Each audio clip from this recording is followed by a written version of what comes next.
अस्सलामुअलैकुम नाजरीन हजरात, वीडियो को लाइक करें, चैनल को सब्सक्राइब करें और बेल आइकन को भी दबा दें ताकि आपको हमारी आने वाली वीडियो की नोटिफिकेशन मिले।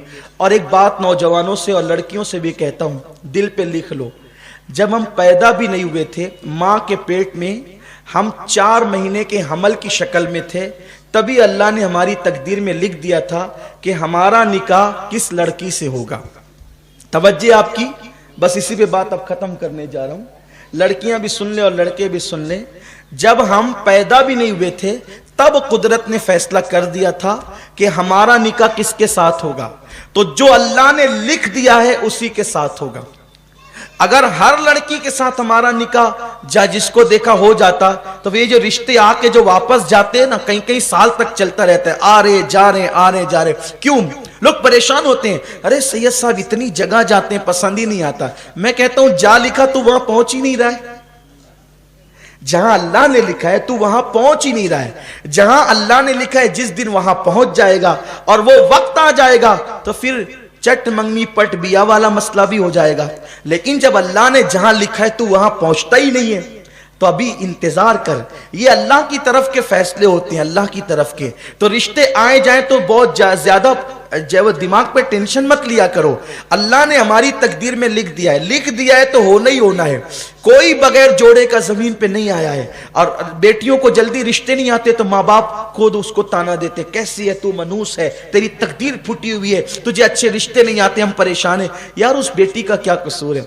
अल्लाह ने जब लिखा है तभी शादी होगी। शादी वक्त से पहले नहीं होगी, मौत वक्त से पहले नहीं आएगी, रोजी वक्त से पहले नहीं मिलेगी। अल्लाह ने जब जहां लिखा है उसी वक्त होगा, जो टाइम आ जाएगा उसी वक्त होगा, वरना नहीं होगा। हमने तो ऐसी शादियां भी इस छोटी सी उम्र में देखी है। मैंने एक शादी ऐसी देखी है अपने बचपने में कि बारात तैयार होगी और तैयार होने के बाद किसी मामले पर झगड़ा हो गया बारात के अंदर। तो क्या हुआ, लड़के वालों ने अपनी अना बताने के लिए कहा हम बारात वापस ले जा रहे हैं। ये हुआ, हम बारात वापस ले जा रहे हैं। अब लड़की वाले नरम पड़े, यार इज्जत पे बना जाएगी, क्या होगा? उन्होंने हाथ जोड़े, पैर पकड़े, खुदा के लिए ऐसा मत करो, गरीब की इज्जत से मत खेलो, चलो जो हुआ माफी मांगते लेकिन मत जोड़ा। नहीं हम तो जाएंगे। बहुत मनाया, लोगों ने मनाया, बड़ों ने मनाया, नहीं माने। और वो बारात वापस हुई। लड़की के माँ बाप की तो मौत से बदतर उस वक्त की कैफियत हो गई थी कि वो क्या करें। लेकिन खुदा की शान देखी, अब वहां पे सब रिश्तेदार रो धो रहे हैं कि अब मेहमान आ रहे हैं कि क्या जवाब देंगे इनको। खाना तैयार है, शरबत तैयार है, जहेज तैयार है, क्या करेंगे? ऐसे में एक लड़का अपनी माँ और अपने बाप के साथ शादी में शिरकत के लिए आया था। और वो बहुत मालदार घराने के थे। वो जो बारात आई थी उससे बहुत मालदार घराने के वो लोग थे। जब उनको रोता धोता देखा तो उस लड़के ने अपने माँ बाप से कहा यहाँ इनकी इज्जत बचाना हमारे लिए जरूरी है। क्या ऐसा नहीं हो सकता कि जो सेहरा उस लड़के ने पहना था वही सेहरा मैं पहन लूं? माँ बाप ने कहा कि ये तो बहुत अच्छी बात होगी, चलो अच्छा करते हैं। और 10 से 15 मिनट के दरमियान ये फैसला हो गया। और उसके बाद बारात का जो टाइम था ना जाने का, चूंकि उधर बारात तैयार हो रही थी, बारात का जो टाइम था उस टाइम तक, मेहमानों के आने तक ये दूल्हा सच संवर करके वहां बैठ गया था, आया था शादी में शिरकत के लिए, बन गया दूल्हा। अब लोग हैरान थे ऐसा क्यों हुआ? वो ऐसा इसलिए हुआ कि उसकी किस्मत में नहीं लिखा था, तो ये बहाने से कैंसिल तो होना ही था। ये तो इसकी बीवी बनने वाली थी ना। एक बात मुझे बहुत प्यारी से यहाँ याद आ गई और उसको बयान करके बात खत्म करता हूं। मुझे मरकज जाना है। इमाम आजम के दौर में एक हादसा हो गया। देखो अल्लाह जो तकदीर में लिखता है ना वही बीवी मिलेगी, उसके सिवा नहीं मिल सकती। इसलिए जरा चक्कर में कम रहा करो कि इधर जैसे बिल्ली की ने छिछड़े में होती है ना, इधर मुंह डाला। हंसने की बात नहीं है, इबरत हासिल करो। इधर मुंह डाला, उधर ताक, उधर झांक, ये सब बंद करो। इस्लाम का कानून नहीं है। इस्लाम इससे मना करता है, किसी के घर में झांकने से इस्लाम मना करता है। ताक झांक बंद करो। गलियों के अंदर साइकिल लेकर के घूमा तो इधर मुंह डाला, उधर देखा, कोई काम नहीं। गाड़ियां लेकर जबरदस्ती फिर रहे हैं, साइकिल लेकर जबरदस्ती फिर रहे हैं। अल्लाह ने जो तकदीर में लिखा है, सुनो, अगर शादी से पहले बदकारी करोगे तो फिर पाक बीवी नहीं मिलेगी। कुरान अल्लाह के रसूल फरमाते कमा तदीन तुदान, तुम जैसा करोगे वैसा होगा। लेकिन अगर कोई बदकारी कर चुका, उलमा से सुना, बयान सुना और सच्ची तौबा कर ले, फिर अल्लाह तौबा करने वालों की तौबा को कबूल करता है और अल्लाह उन्हें पाक दामन बीबियां भी अता फरमाता है। तो तौबा कर लोगे तो फिर महफूज हो जाओगे, तौबा नहीं करोगे पाक दामन रहो। हजरत इमाम हसन पाक कहते हैं ना, इमाम हसन पाक का कौल है, अगर तुम चाहते हो बीवी पाक दामन रहे तो तुम पाक दामन बनो, तुम्हारी बीवियां खुद ही पाक दामन होगी। अगर चाहते हो बेटियां पाक दामन रहे तो तुम पाक दामन बनो, तुम्हारी बेटियां पाक दामन होगी। अगर चाहते हो कि बेटे पाक दामन रहे, तुम पाक दामन बनो, तुम्हारे बेटे पाक दामन होंगे, तुम्हारी नस्लें पाक दामन होगी इंशाअल्लाह, अगर तुम पाक दामन रहोगे तो जो तकदीर में लिखा है वही मिलने वाला है, उससे ज्यादा नहीं, उससे कम नहीं। इमाम आजम अबू हनीफा रहमतुल्लाह ताला अलैह के दौर में ऐसा हुआ कि दो भाइयों की एक साथ शादी हुई, दो भाइयों की एक साथ शादी हुई और इत्तेफाक से दो बहनें भी वो थी, इधर दो भाई इधर, ऐसा होता है ना, दो भाई दो बहन हो गई। अब वो दोनों बहनें आई इधर से और ये दो भाई, शादी हो गई। तो इत्तेफाक ऐसा हुआ जब हुजरे में पहुंचाने की बात आई तो औरतों की गड़बड़ी की वजह से और दुल्हनें तब्दील हो गई, दुल्हनें तब्दील हो गई। यानी इस भाई का जिससे निकाह हुआ था उसकी बीवी इसके साथ चली गई और इसका जिससे निकाह हुआ था उसकी बीवी इधर चली गई। जब अब रात तो गुजर गई, सुबह हुई, तो सुबह होने के बाद ये बात खुल गई कि भाई वो जो औरतों की कोताही की वजह से दुल्हन तब्दील हो गई, इसकी इसके साथ चली गई, इसके इसके साथ चली गई। इत्तेफाक से उस वलीमा में इमाम आजम भी मौजूद थे, इमाम सुफियान सौरी मौजूद थे, इमाम आमश मौजूद थे, इमाम हम्माद, यानी बड़े बड़े उस दौर के अकाब, यानी कितने बड़े घर में शादी रही होगी वो कि इमाम आजम जैसे लोग उस वलीमे में शरीक हुए होंगे।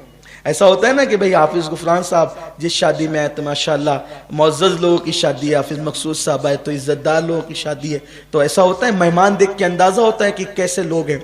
अब इमाम आजम जिसकी शादी में जाए वो वाकई इमाम आजम अबू हनीफा, तो वो लोग सब बैठे थे, वो औरतों से बात बाहर आई कि औरतें आपस में कानाफूसी करने लगी कि दुल्हन चेंज हो गई, दुल्हन चेंज हो गई। अब औरतों को बात पता चले तो वो छुपना कब थी, तो सब, अब हर दौर की औरत तो औरत ही होती है और हर शहर की औरत ही होती है। खूब चीख पुकार होने लगी, अब क्या होगा, अब क्या होगा। मर्दों ने इमाम सुफियान सौरी से और दिगर इम्मा से कहा कि ये जो औरतें तब्दील हो गई कि क्या करें। वो कहा कि तब्दील हो गई तो क्या करें, इसकी इसके साथ कर दो, इसकी इसके साथ कर दो, भाई जो जिसके साथ थी उसके साथ कर दो, क्योंकि ये गलती से वह जानबूझकर तो हुआ नहीं है। अब भाई फतवा देना ही बहुत अहम नहीं होता है, फतवे को देते वक्त ये भी तो सामने रखना होता है कि इस फतवे का असर क्या होगा। असल बात ये है क्या, चलो ठीक है, जो जिसकी बीवी थी उसके पास पहुंचा दो, गलती से हो गया तो क्या करेंगे। भाई दो बहनें हैं, दो भाई है, एक घर में रहते हैं, अब इसने इसके साथ रात गुजारी, इसने इसके साथ रात गुजारी, अब इसको फिर इसके पास भेजे, इसको इसके पास भेजे, तो ये जिंदगी भर एक दूसरे से नजरें मिला सकेंगे, दोनों भाई एक दूसरे को देख सकेंगे, क्योंकि ये तो इसकी बीवी के साथ गुजार चुका है रात, वो उसकी बीवी के साथ रात गुजार चुका है। तो घर वालों को थोड़ा सा तरह कि भाई चलो ठीक है, जो बीवी जिसकी उसकी उसके पास रहेगी, लेकिन ये रात कहीं और गुजार चुकी है और वो सारी जिंदगी नजर उठा के एक दूसरे को देख सकेंगे, क्या करेंगे। लेकिन उस महफिल में खुशनसीबी उनकी ये थी कि हमारा इमाम इमामुल अइम्मा सिराजुल उम्मा काशिफुल गुम्मा नौमान बिन साबित, जिस पर फिक्र को नाज है, जिस पे इस्लाम को नाज है, जिस पर मुस्तफ़ा जाने रहमत को नाज है, वो इमाम आजम अबू हनीफा फरमाते हैं ये फतवा तो अपनी जगह है कि हर औरत अपनी शौहर के पास चली जाए, लेकिन कुछ समाज का भी तो मामला है, कुछ घरेलू भी तो मामलात है। एक काम करो, दोनों दूल्हे को मेरे पास बुलाओ। वो दोनों दूल्हे आए, आपने उससे पूछा तूने जिसके साथ रात गुजारी वो तुझे पसंद है? उसने कहा हाँ। दूसरे से कहा तूने जिसके साथ रात गुजारी वो तुझे पसंद है? उसने कहा हाँ। फरमाया अब एक काम करो, तुमको ये पसंद है जिसके साथ तुमने रात गुजारी, तो ये जो तेरी बीवी थी तेरे निकाह में थी, तू उसको तलाक दे दे और तू इसके साथ निकाह कर ले जिसके साथ तूने रात गुजारी, और तू इसको तलाक दे दे और ये इसके साथ निकाह कर ले जिससे रात गुजारी। क्योंकि निकाह के बाद اگر ودائی اور خلوت نہیں ہوئی ہے تو طلاق دی جائے گی تو اس میں عدت گزارنا نہیں پڑے گا. تو ادھر اس نے اس کو طلاق دے دیا, ادھر اس نے اس کو طلاق دے دیا, اور جس نے جس کے ساتھ رات گزارا وہ اسی کی بیوی ہو گئی, اس نے اس کے ساتھ رات گزارا اسی کی بیوی ہو گئی. دیکھو نکاح ہونے کے بعد بھی قدرت نے جہاں لکھا تھا, جو جس کو ملنی تھی وہ اسی کو ملی نا. نکاح بھی ہو گیا ہے, نکاح ہونے کے بعد بھی تو قدرت کا لکھا نہیں ٹلتا. لا تبدیل لکلمات اللہ. تو اور لڑکیوں کو اگر رشتے لیٹ آتے ہیں وہ بہت بے چین ہوتی ہے کہ ارے مجھے رشتے نہیں آ رہے ہیں, پھر وہ کبھی کبھی غلط قدم اٹھاتی ہے. لڑکے بھی ان کا اچھا رشتہ نہیں ہوتا, بہت فیل کرتے ارے یار جو دیکھ کے جاتا ہے پھر نہ کہہ دیتا ہے. میرے اندر کمی کیسے یہ سب بتائیں, دیکھ کے جاتے نہ کہتے. میرے بھیا تیرے اندر کوئی کمی نہیں ہے, وہ تیرے لیے لکھی نہیں تھی جس کے ماں باپ تجھے دیکھنے آئے تھے.